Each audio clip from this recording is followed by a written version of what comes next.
Everyone. So നമ്മളിപ്പോൾ നിൽക്കുന്നത് നമ്മുടെ IIIT കോട്ടയത്താണ്. നമ്മുടെ കൂടെ കുറച്ച് വിദ്യാർത്ഥികളുണ്ട് ഇവിടെ പഠിക്കുന്നവർ. അപ്പോൾ ഇവിടെ ഡിമാൻഡിങ് ആയിട്ടുള്ള നമ്മുടെ BTech കമ്പ്യൂട്ടർ സയൻസ് സ്പെഷ്യലൈസേഷൻ വിത്ത് AIDS കുട്ടികളാണ് നമ്മുടെ കൂടെയുള്ളത്.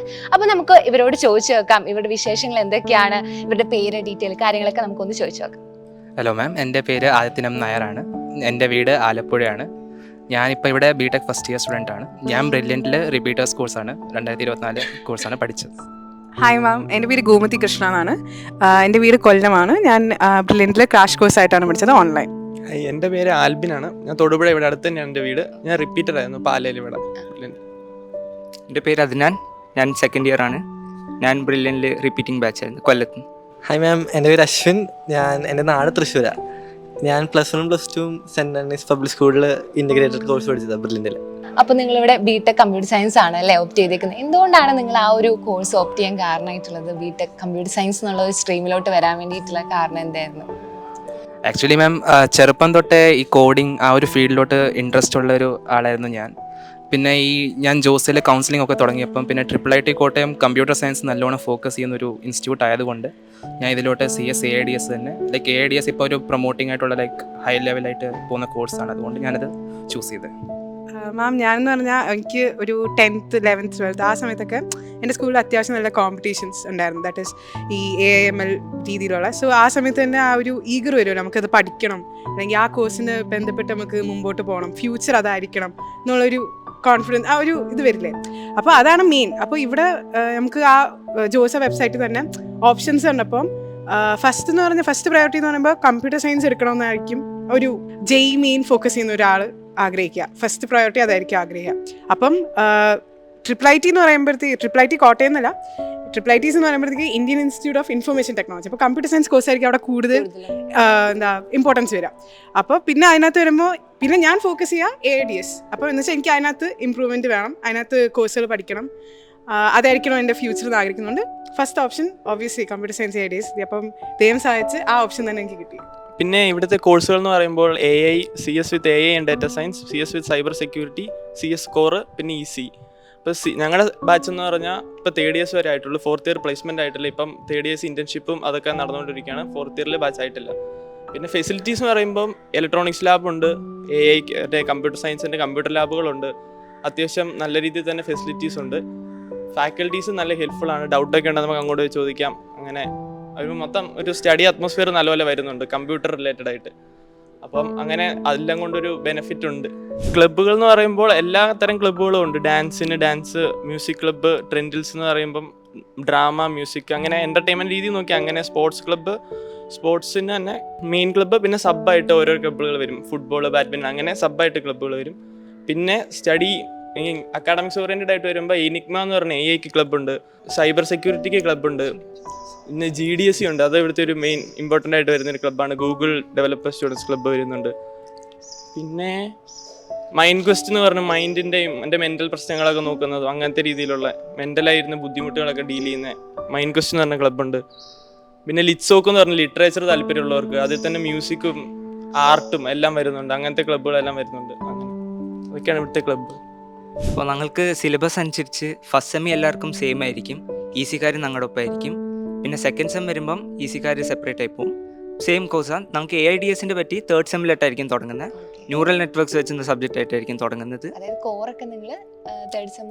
കോറൊക്കെ അല്ല, നമുക്ക് 3rd year തൊട്ടായിരിക്കും സെപ്പറേറ്റ് ആയി പോകുന്നത്. 3rd year 4th year ആകുമ്പോൾ ഞങ്ങളാണ് സെക്കൻഡ് ബാച്ച് AIDSലെ. മെയിൻ ആയിട്ടുള്ള സബ്ജക്റ്റുകൾ ഏതൊക്കെ? ഇപ്പം ഫസ്റ്റ് സെം എടുക്കുകയാണെങ്കിൽ ഫസ്റ്റ് തന്നെ നമുക്ക് C ലാംഗ്വേജും EC, മാത്സ് എല്ലാം തന്നെ സാധാ ഒരു കോളേജ് കോമൺ ആയിട്ട് കമ്പ്യൂട്ടർ സയൻസിൻ്റെ തന്നെ ഒരു 3 സബ്ജക്റ്റ് ഉണ്ടാവും.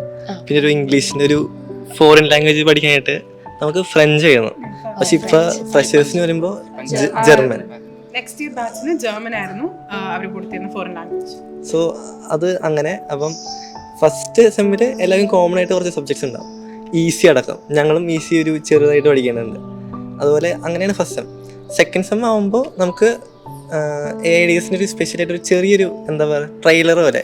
ശരിക്കും 4th yearലാണ് ഈ AIൻ്റെ മെയിനായിട്ട് ഫോക്കസ് വേണേ. ഇപ്പോൾ അത്രയും വരെയും ഏകദേശം കോമൺ ആണ് എല്ലാവർക്കും. ഈ CS എന്ന് പറയുന്ന ഒരു മെയിൻ സംഭവം തന്നെ എല്ലാവരും പഠിക്കണേ. അപ്പൊ നിങ്ങൾ കോഡിംഗ് ലാംഗ്വേജ് ഒക്കെ പഠിക്കാൻ തുടങ്ങുന്നത് എന്ന് പറയുന്നത് ഫസ്റ്റ് സെമ്മിൽ തന്നെ സ്റ്റാർട്ട് ചെയ്യുന്നുണ്ടോ? ഫസ്റ്റ് സെമ്മിൽ തന്നെ അത്യാവശ്യം ജാവ, പൈത്തൺ അതൊക്കെ, പിന്നെ സ്വയം ഇൻട്രസ്റ്റിനനുസരിച്ച് അങ്ങ് പഠിക്കുക, അങ്ങനെയൊക്കെ. പിന്നെ സെക്കൻഡ് സെമ്മിലോട്ട് വരികയാണെന്നുണ്ടെങ്കിലും ഇതൊക്കെ കണ്ടിന്യൂ ചെയ്ത് പോവാണോ അതോ വേറെ എക്സ്ട്രാ സബ്ജക്റ്റുകളൊക്കെ വരുന്നുണ്ടോ? ഇതിന്റെ ഒരു കണ്ടിന്യൂഷൻ തന്നെയാണ് ആക്ച്വലി. ലൈക്ക് ഫസ്റ്റ് സെമ്മിൽ പഠിക്കുന്നതൊക്കെ ഒരു കോഡിംഗ് ലാംഗ്വേജസും സെക്കൻഡ് സെമ്മിൽ വേണമെങ്കിൽ ഒരു ഇച്ചിരി അഡ്വാൻസ്ഡ് ആയിട്ട് എന്താ ഈ കോഡിംഗ് ലാംഗ്വേജിന്റെ ഒരു ഉപയോഗം, പ്രൊജക്ട്സും ലൈക്ക് ആ ഒരു രീതിയിലോട്ട് ഇങ്ങനെ ഒരു കണ്ടിന്യൂഷൻ പോലെ എല്ലാം പോണേ. അപ്പൊ നിങ്ങൾക്ക് അതിന്റെ ലാബും കാര്യങ്ങളും ഒക്കെ ഉണ്ട് അല്ലേ? ഉണ്ട്. അപ്പം അതിന്റെയൊക്കെ പെർട്ടിക്കുലർ ഇപ്പം നിങ്ങൾക്ക് സബ്ജക്ട് വൈസ് അതിന്റെ എക്സാമും കാര്യങ്ങളും ഒക്കെ ഈ കൂടെ തന്നെ നിങ്ങൾ ഓരോ സെം വൈസ് ആണോ നടക്കുന്നത് അതോ ഇയർ വൈസ് ആണോ എക്സാമും കാര്യങ്ങളും? സെം വൈസാ. ഓരോ സെം കഴിയുമ്പോഴും ഒരു എൻ സെം ഉണ്ട്, അതിനും ഒരു മിഡ് സെം ഉണ്ട്. ഇപ്പോൾ നമ്മൾ സ്കൂളിൽ പഠിക്കുമ്പോൾ എക്സാം ഒക്കെ അത് സെയിം സംഭവം തന്നെ, പേര് മാറിയെന്നുള്ളൂ. അത് കഴിയുമ്പോൾ അപ്പം നിങ്ങൾക്ക് അതിന്റെ ഇന്റേണൽ മാർക്സ് ഒക്കെ എടുക്കുവോ? അങ്ങനത്തെ അസൈൻമെന്റ് ഒരു ഓരോ സബ്ജക്റ്റിന് ഒരു 10 അസൈൻമെന്റ് ഒക്കെ ചെയ്യണ്ടോ, അതിനൊക്കെ ഒരു ഇന്റേണൽ മാർക്സ് ഉണ്ടാവും. ഓക്കെ. അപ്പം അത് നമ്മുടെ ഇതേപോലെ നമ്മുടെ സെമ്മിന്റെ എക്സാമിന്റെ മാർക്കുമായിട്ട് നിങ്ങൾ എടുക്കുന്നുണ്ട് അല്ലേ? ഓക്കെ. ഇനിയിപ്പോൾ നമ്മൾ സെക്കൻഡ് ഇയറിലോട്ട് വരികയാണെന്നുണ്ടെങ്കിലോ ഏതൊക്കെയാണ് നിങ്ങൾ പഠിക്കുന്ന മെയിൻ ആയിട്ടുള്ള കോഴ്സ് സബ്ജക്ട് ഏതൊക്കെയാണ്? ഫസ്റ്റ് സെം അവൻ പറഞ്ഞ പോലെ main languages, programming languages C++, Java ആയിരിക്കും പഠിക്കുക. അതേസമയം സെക്കൻഡ് ഇയറിലേക്ക് വരുമ്പോഴത്തേക്ക് ബാക്കിയുള്ള main programming languages, for example Python, പിന്നെ HTML, CSS ആ രീതിയിലുള്ള കാര്യങ്ങളെല്ലാം സെക്കൻഡ് ഇയർ വരും. പിന്നെ അതേസമയം സെക്കൻഡ് ഇയർ ആകുമ്പോഴത്തേക്ക് എന്താ പറയുക, നമ്മൾ സ്വയമേ ഓരോ പ്രൊജക്റ്റ് ചെയ്യാൻ വേണ്ടിയിട്ട് നമ്മൾ തന്നെ ഇറങ്ങും. ലൈക്ക് ഫാക്കൽറ്റീസിനെ കൺസൾട്ട് ചെയ്ത് അവർ തന്നെ നമുക്ക് പ്രൊജക്ട്സ് തരും. പിന്നെ ആക്ച്വലി ഇവിടുത്തെ ഫാക്കൽറ്റീസ് ഭയങ്കര സപ്പോർട്ടീവാണ്. എല്ലാം പ്രോജക്ട്സ് ഇപ്പം എനിക്കിപ്പോൾ ഇന്ന project okay ma'am AML actually ഞങ്ങൾ ആ first second year as he told നമുക്ക് കൂടുതൽ സബ്ജക്ട്സ് അങ്ങനെ എടുത്തിട്ടില്ലായിരുന്നു. അതുകൊണ്ട് we focused on more on core subjects.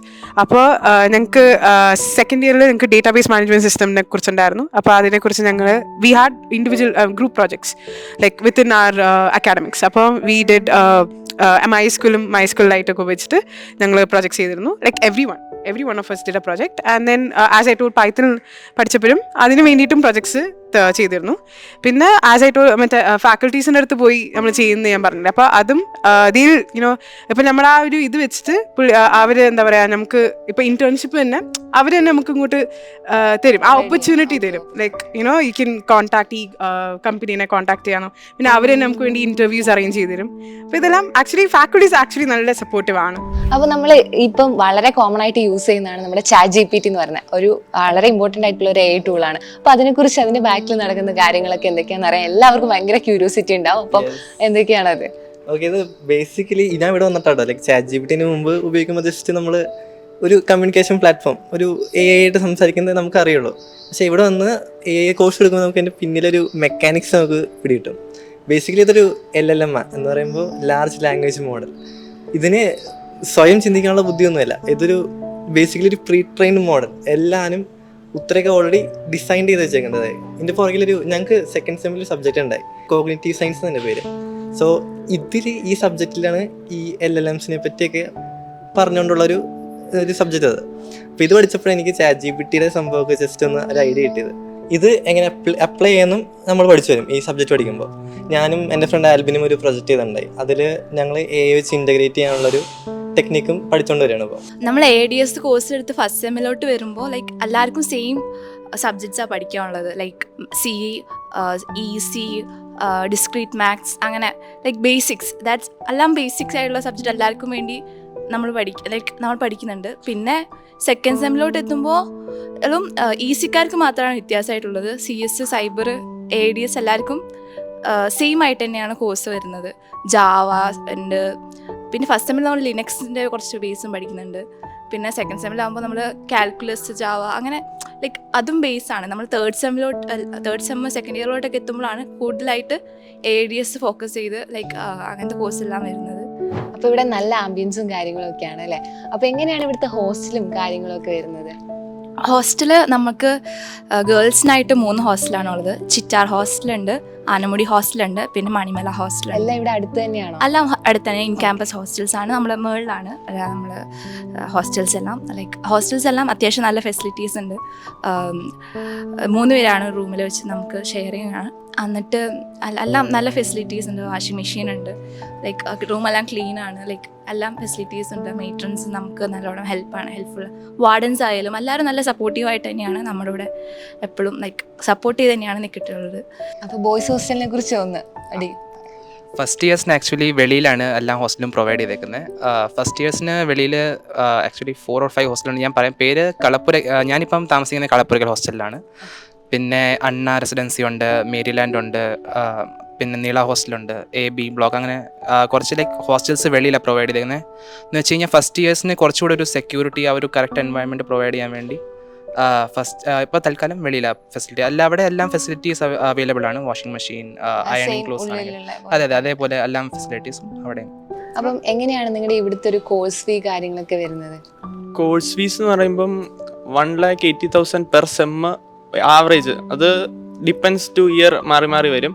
ഈ കൊല്ലം ഇച്ചിരി കൂടിയിട്ടുണ്ടോ തോന്നുന്നു, 2,000 സംതിങ്. ഇപ്പോൾ എൻ്റെ ഇയർ, ഇപ്പോൾ ഞാൻ സെക്കൻഡ് ഇയർ ആണ്. അപ്പം 1,80,000 ഇൻക്ലൂഡിങ് മെസ്സ്, ഫുഡ്, മെസ്സ്, പിന്നെ ഹോസ്റ്റൽ, പിന്നെ ട്യൂഷൻ ഫീ 1,20,000 രൂപ. അത്രയാണ് ട്യൂഷൻ ഫീസ് വരുന്നത്. അപ്പോൾ ഇത് എല്ലാം കൂടി വരുമ്പോൾ 25,000 സംതിങ് മെസ്സ്, 25,000 സംതിങ് ഹോസ്റ്റൽ, എല്ലാം കൂടി വരുമ്പോൾ ഒരു 1,80,000. അത് നമ്മൾ ആദ്യം തന്നെ അടയ്ക്കണം. സെം രജിസ്റ്റർ ചെയ്യുമ്പോൾ നമ്മളത് അടച്ചിട്ടാണ്. അപ്പം ഇപ്പം ഞാൻ 4th സെമ്മിലേക്ക് കയറുമെന്ന് വെച്ചോ, 3rd സെമ്മിൻ്റെ സെം ബ്രേക്കിൽ തന്നെ ആ ഫീസ് ഫുൾ അടച്ച് റെസിപ്റ്റ് ആയാലാണ് നമ്മൾ 4th സെമ്മിലേക്ക് എൻ്റർ ചെയ്യുള്ളൂ. പിന്നെ ഈ സെമ്മിൻ്റെ ഇടയ്ക്ക് നമുക്ക് ഇങ്ങനെ ഫീസിൻ്റെ പരിപാടിയില്ല. സ്റ്റാർട്ടിങ്ങിൽ ആ ബ്രേക്കിൽ തന്നെ അടയ്ക്കുക, ആ സെമ്മിൻ്റെ കഴിഞ്ഞു, പിന്നെ നെക്സ്റ്റ് സെം, അങ്ങനെ ആണ് എൻ്റെ ഫീസ്. അപ്പോൾ നമ്മുടെ IIIT കോട്ടയത്തുള്ള മിടുക്കരായിട്ടുള്ള കുറച്ച് വിദ്യാർത്ഥികളാണ് നമ്മൾ പരിചയപ്പെട്ടത്. അപ്പോൾ നമുക്ക് അവർക്ക് എല്ലാവിധ ആശംസകളും മുന്നോട്ടേക്ക് നേരാം. നമുക്ക് വീണ്ടും കാണാം. Okay, thank you. Brilliant Study Center, India's #1 coaching center for NEET and JEE.